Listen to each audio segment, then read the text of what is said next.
Bursa Dirabadlı Şamlar.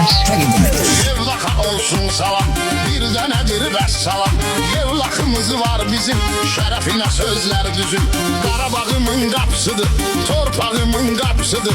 Qədim tarixə malik, Ağsaqqallar müdürük. Cavanlar qanacaqlı, olub yurduna bağlı. Salam Salahlı kəndi, həmişə öndə gedəndi. Sadıqov Babək adlı, fərasət istedadlı. Şəxsiyyət yetiribdi, bu xalq üçün gətiribdi. Biznesmendi tanınmış, ulduzu tez parlamış.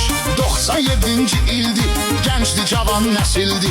Anadan olan təqvimi, eləyərəm elan kimi. 27 maydadır, hər bir işi faydadır.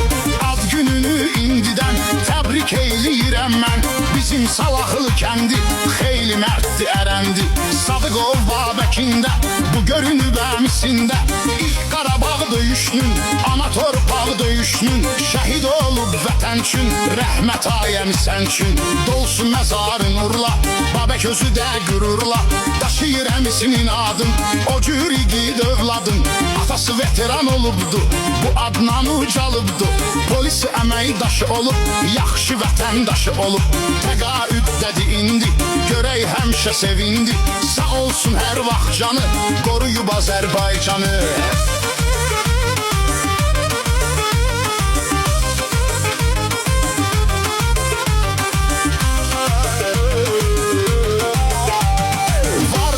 Şəhidləri, vətənimin igidləri. Bizdən ayrı tutmarıq, heç zaman unutmarıq. Amanov Əhmədimizi, qoruyub millətimizi. Olub Muraz Məhərli, cəsarətli, hünərli. Vətən candı deyə-deyə, yüksəlib şəhidliyə. Quliyev imandan deyin, o qəhrəmandan deyin. Torpağın qoruyubdu, bayrağın qoruyubdu. Kərimov ülvi hər zaman, ürəyimizdədir hər an. Belə şərəfli yol seçib, biz üçün canından keçib. Həsənli eldarımızı, fəxri iftixarımızı qeyd edirəm şərəflə, gedibdir bu hədəflə. Bəxtəvər şəhidlərin, Allah hər şəhidlərin yerin cənnət eyləsin. Şair bu cür söyləsin, yaşasın Azərbaycan, doğma el gözəl ünvan.